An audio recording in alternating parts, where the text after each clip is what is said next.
So, hello, Nina Shekhar. Welcome to Cultural Attaché. Hi, Craig. It's nice to be here. So, we are talking about your participation in Los Angeles Chamber Orchestra's Sound Investment Program and the world premiere of your piece, Glitter Monster.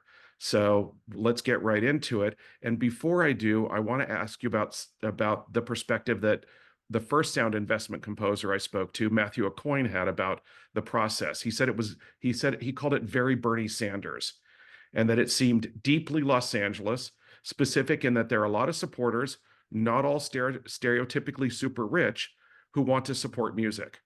How does his perspective align or not with your own experience? I think the sound investment program is a really unique program. I did my master's in LA and I got to be part of the community there and like the musical community. And I really love the amount of support that LA ensembles offer to composers and to new music in general. There's just so much happening there. And I still feel really inspired, even having moved to the East Coast. But I think that the sound investment program is a really unique opportunity because both on the composer side, I think for us, we rarely get a chance to workshop our piece or try ideas out. Usually we write a piece for an orchestra and then the orchestra rehearses it, performs it, and it's very quick kind of turnaround. But in this case, we actually get the opportunity to workshop things and we get to have some contact with the performers in advance. We get to try things in a chamber setting and then have a reading of our piece in advance. And the donors get to be part of that experience. And they also get to sit into all of these rehearsals. They get to hear what the piece is about. They get to offer ideas.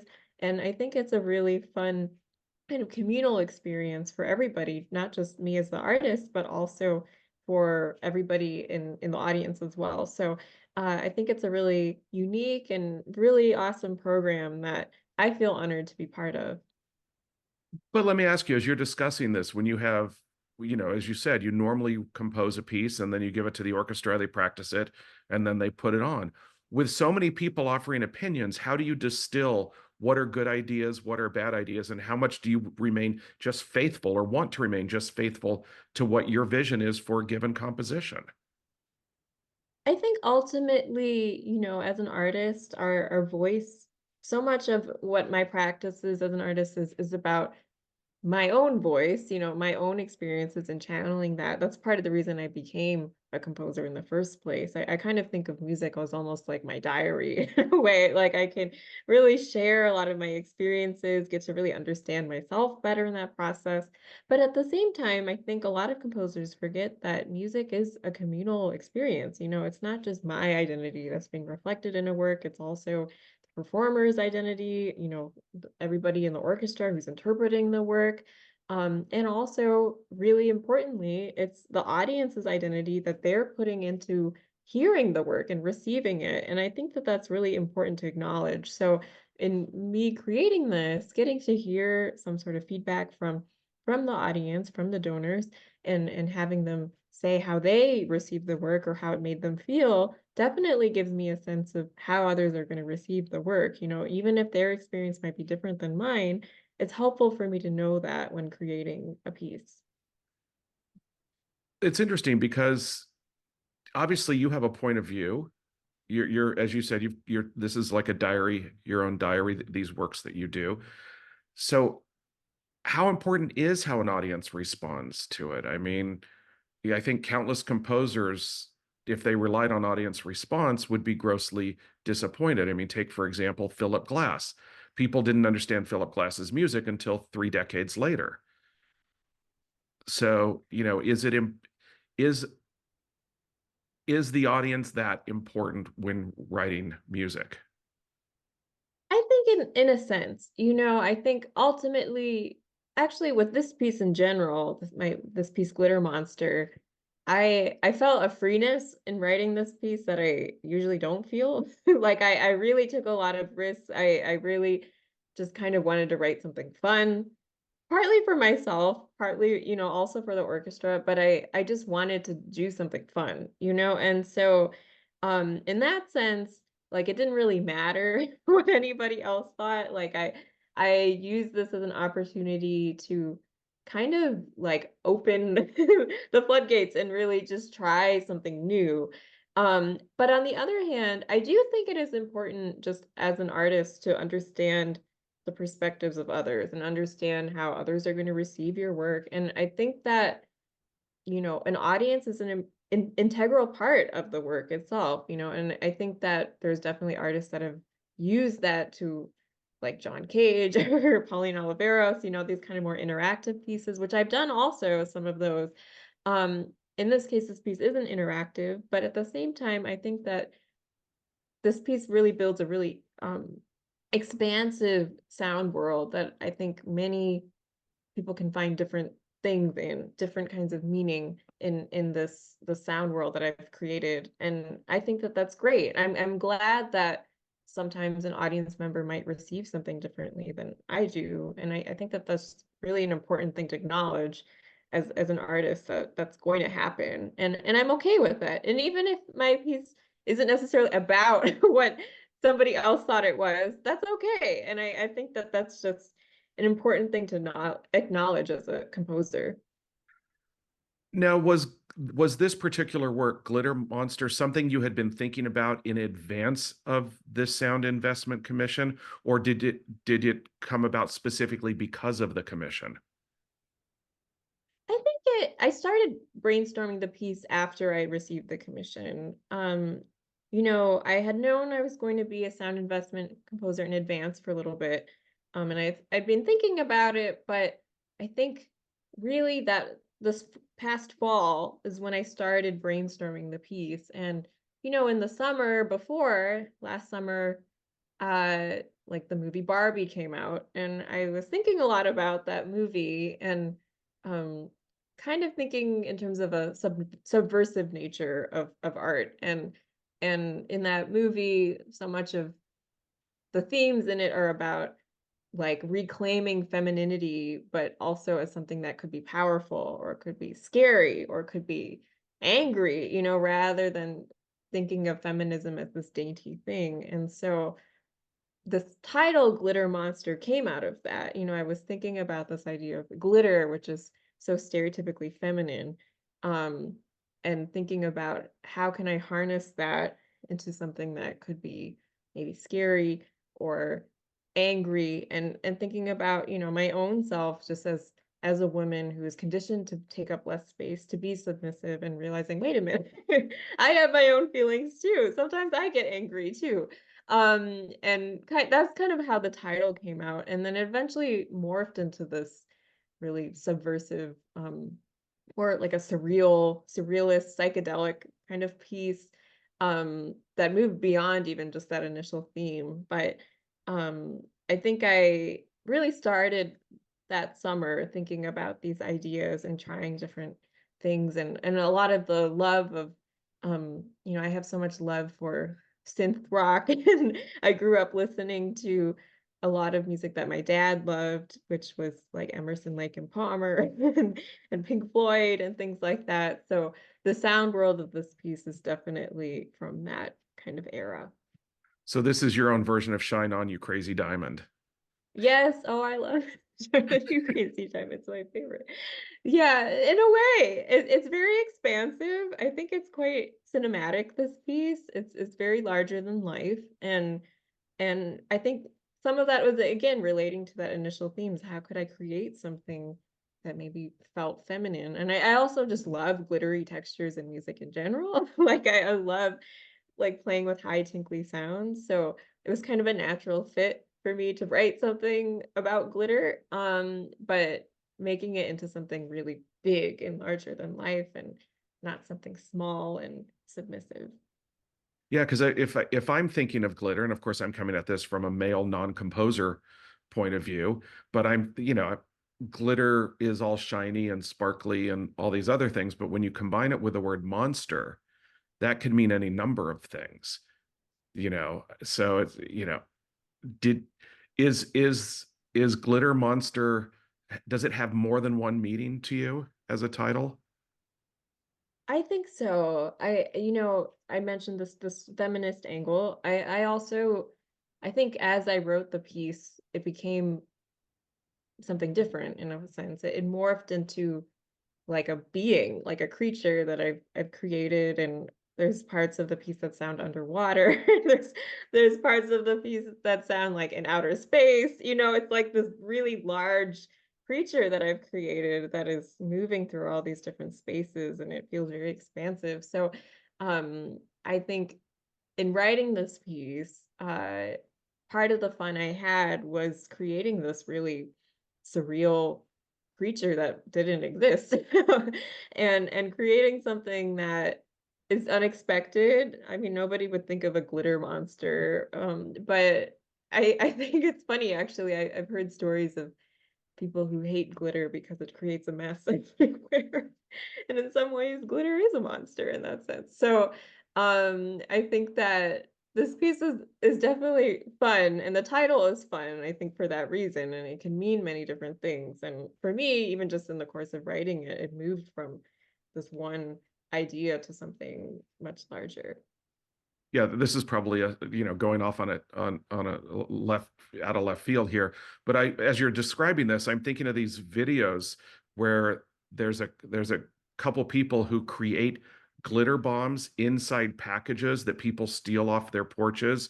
So when they open it up, they get exploded with glitter, skunk smells spray on them. It's this elaborate device. And thinking about a glitter monster, I thought those those viral videos, trying to nab people in the act of criminality, strike me as a glitter monster. That's true. As I was talking, I was thinking about glitter bombs also, and just like that explosion and of glitter, which could be used in a happy way, right? Sometimes people use it at parties and things, but it could also be used to scare people. So, I think in some ways that is the power of glitter, or even the power of femininity, or relating to that original theme. And um, I think that ultimately a really the point of feminism is to understand that um, gender marginalized people have a full range of experiences and feelings that they're entitled to have. And I think that that very much relates to this piece as well. Now, Glitter Monster is going to have its world premiere on a program with Mozart's Piano Concerto Number 24 and Schubert's Last Symphony, the Symphony Number 9. Do you see a through line from your work through those other two works? This piece is very different, those sound worlds. It's so funny, as a composer who's pretty active in the orchestra world, I've been thinking about the pieces that I've been paired with, and sometimes it's Beethoven symphony. I've been paired with Beethoven 5 very often, which is quite a task to be paired with. But I grew up playing a lot of Bach on the piano. I was a flutist also. I played a lot of Bach sonatas. I grew up playing a lot of Beethoven. I didn't play a lot of Schubert, or I did play some Mozart though growing up as a pianist and as a flutist. And I think that as wide of an interest, a range of interests that I had musically growing up, I think I did have a love for classical music, and I still do. I still have um, a lot of love for that genre, and that's part of the reason I work in that space. And I think that all of those elements have still influenced my music. So I think that my music has a strong sense of counterpoint, which I think comes from that classical world. There's a lot of rhythmic, intricate details, and I think again some of that comes from that world. I think with Mozart, there's a clarity in his music that I think, and also I think it's very clear what his emotional angle is in any piece he writes. And I think that I try to aim for that in my music, where it has a strong emotional content and it's clear. Even if there's a range of experiences that people can have in hearing the piece. So I think in that sense, there is a through line. Although I do think that this piece is pretty shocking in comparison to those other pieces. But I think that's great. That's part of the concert experience. And I actually think that for audiences, like that's what we seek, we want, we seek those opportunities to have a really wide-ranging musical experience at a concert. So I'm happy to be the other side of that in this concert. Well, and remember, The Rite of Spring was shocking when it was first performed. So there is a tradition of shocking music. That's true. That's true. I think that in this case, this piece involves electronics. So there's like a very different sound world that's involved in this piece than in the latter two pieces. But at the same time, I think that there is a through line in the sense that the way I develop motives or the way that I play with counterpoint, as I mentioned, or even how I move harmonically in the piece, I think a lot of those ideas have come from this classical training that I've had. So I think that there is a connection in that sense. Now, Schubert is quoted as having said, "The greatest misfortune of the wise man and the greatest unhappiness of the fool are based upon convention." Do you agree with him? And what role, if any, does convention play in your life and work? Ooh, can you repeat that quote? The greatest misfortune of the wise man and the greatest unhappiness of the fool are based upon convention. Ooh, I have a lot of opinions on this actually. I think that as an artist, we often are trying to make something that is reflective of ourselves, and in that sense, we're all unique and we do break convention in that way, by presenting a new point of view. Um, at the same time, though, I think that we are part of a larger network of artists. We are part of this lineage, that even like pop artists today have been influenced by artists that came hundreds and hundreds of years ago. My work also is also influenced by Indian traditional music and Hindustani traditional music. So that's thousands of years old, and in that sense, I think that we are a part of convention, but at the same time, we can break convention. And I actually feel, as somebody who's first generation, I'm first generation Indian American, I think that duality of convention versus breaking convention is such a part of my identity. It's like me trying to find my sense of home or my sense of culture. And I think that part of what makes my work really feel first generation to me is that idea of I'm embracing convention, but I'm not totally following it. I am breaking it in some ways, in a way that feels right to me. And I think that that's something I deal with a lot when I am dealing with like Indian traditional music that has this very rigorous, strict framework, but artists can break that. There's no rule that says you can't do this. And the tradition has evolved over time because of that. And I think for me, as somebody who's also, I was born in Detroit, I grew up as an American. I think the way I relate to those traditions is by breaking them. So um, I think that there's a duality in there that every artist faces about convention versus breaking. And I would argue that Schubert was part of a convention too, but also broke some of that in his work. So um, I think that's how we move the genre forward. Also, you're an artist who cannot easily be pigeonholed. All anybody has to do is to go online and see a lot of videos that you have provided music for. There's a solo performance you gave that was roughly 25 minutes, which sounds very different than something we would hear an orchestra play and things like that.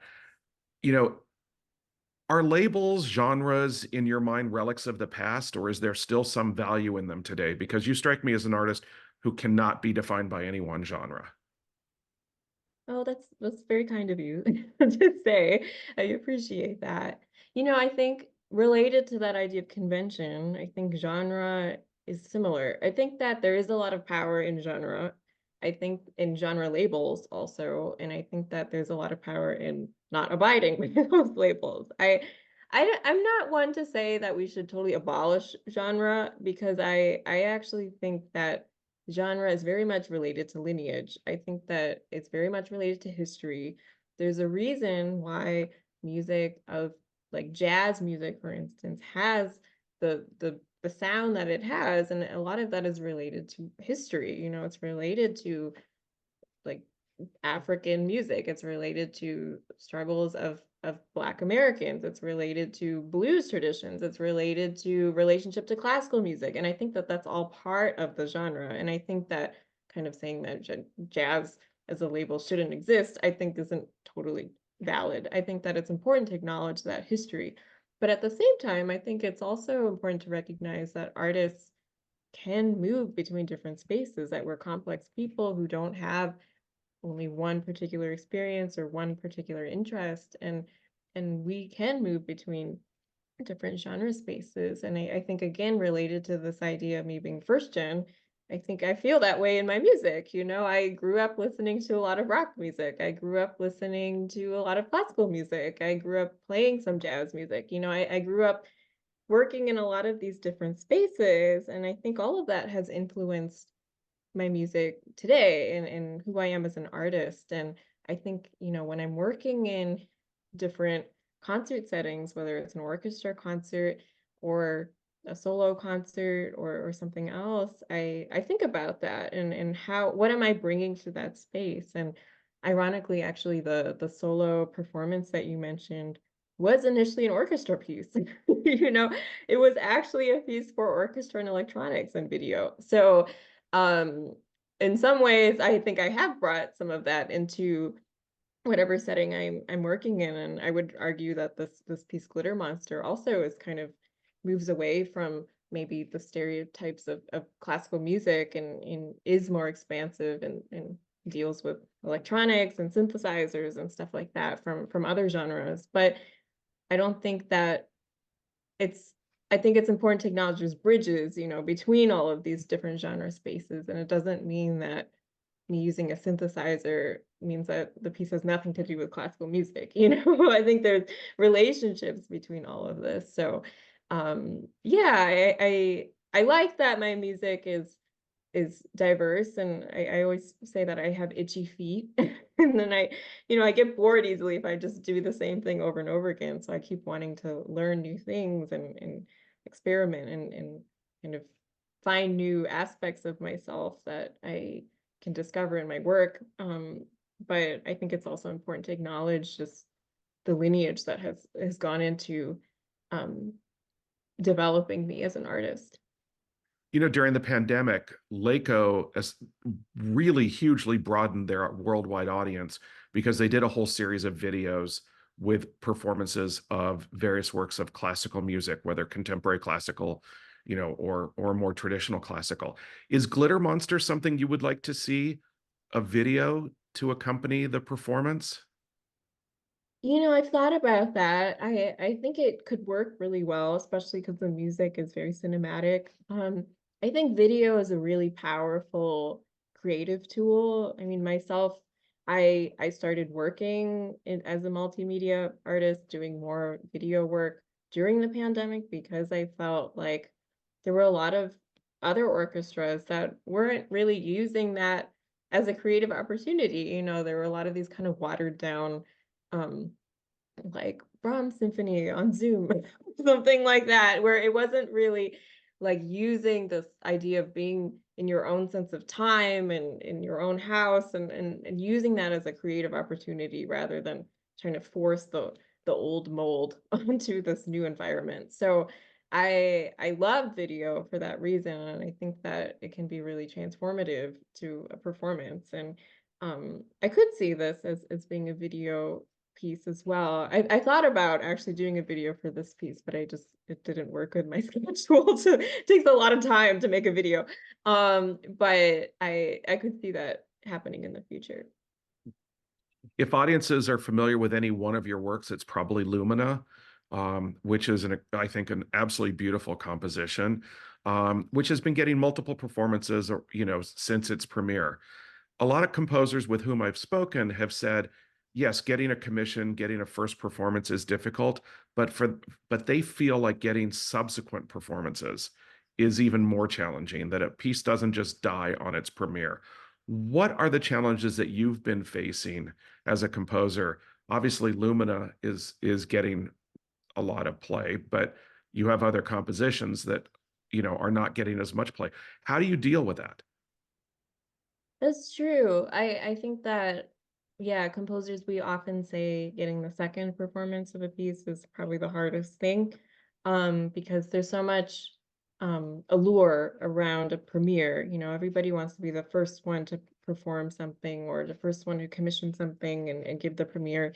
Um, but I think that part of the challenge and why it's difficult to get second performances of orchestra works in particular is because of recording. And with Lumina, I had a recording that is publicly available, because the first orchestra that played it was a university orchestra, and you know, a lot of this has to do with players unions and things like that, and there's a lot of rules around this, and you know, because the university orchestra is not a union-based orchestra, I was able to release a recording publicly, and having a recording actually made it really easy for future orchestras to perform the piece because they heard it and they know what it sounds like. So I think that part of the challenge in getting subsequent performances of other pieces where a recording is not publicly available, is that orchestras kind of have to take a blind leap of faith, in hearing the work without necessarily having heard it before they perform it. I mean, sometimes people will ask for a perusal recording or a perusal score, but I think it's much harder. There's more steps that are involved in that. And I've been lucky, and several of my other orchestral works have been performed more often recently because I think Lumina had gotten my name out more, and people were more interested in performing other works of mine. I think some orchestras are noticed that Lumina was being performed so often, and then they said, well, can we actually perform this other work of yours, because they knew that everybody else was doing that piece. So I think that it is really challenging. I think with chamber music, it's kind of a different thing because recordings are more easily available, and so it's much easier for me to have chamber works performed frequently. But I think with orchestra, that's probably the biggest challenge that composers face. I'd like to close out our time, Nina, by asking you about something that Homer wrote, which was like that star of the waning summer who beyond all stars rises bathed in the ocean, streamed to glitter in brilliance. What is the stream to glitter you would like to see in your professional life in the next 10 years? Oh wow, that's a beautiful quote. You know, for me, something that has been really important, and I actually felt this when in writing this piece, Glitter Monster, is that I'm really learning to trust myself in my work. And you know, we talked about the role of the audience and all of this, but I think ultimately as artists, it's really important that we have faith in ourselves and that we are willing to take risks in ourselves and try new things and really believe in ourselves. And I think that that's something that I'm hoping that I carry going forward. And with this piece, it's, you know, I kind of threw all caution to the wind and said, I'm just going to write whatever I want. And I wrote something that was very out of the norm, you know, kind of campy, kind of 80s sounding, you know, larger than life, psychedelic, like very unusual. But at the same time, it felt like me. And I realized that now going forward, and I feel this way in the past few years, probably since the pandemic, especially, I've been writing more works that are, I mean, I always wrote personal works, but I'm writing more works that are like mean something really important to me and have really guided me just as a human being. And I feel like I want to continue that going forward. So for me, the glitter that I'm hoping that will shine through my life is that I continue to be on that path and continue to just take risks and explore who I am as a person in my work and really be confident in myself. So I think that's what I would say.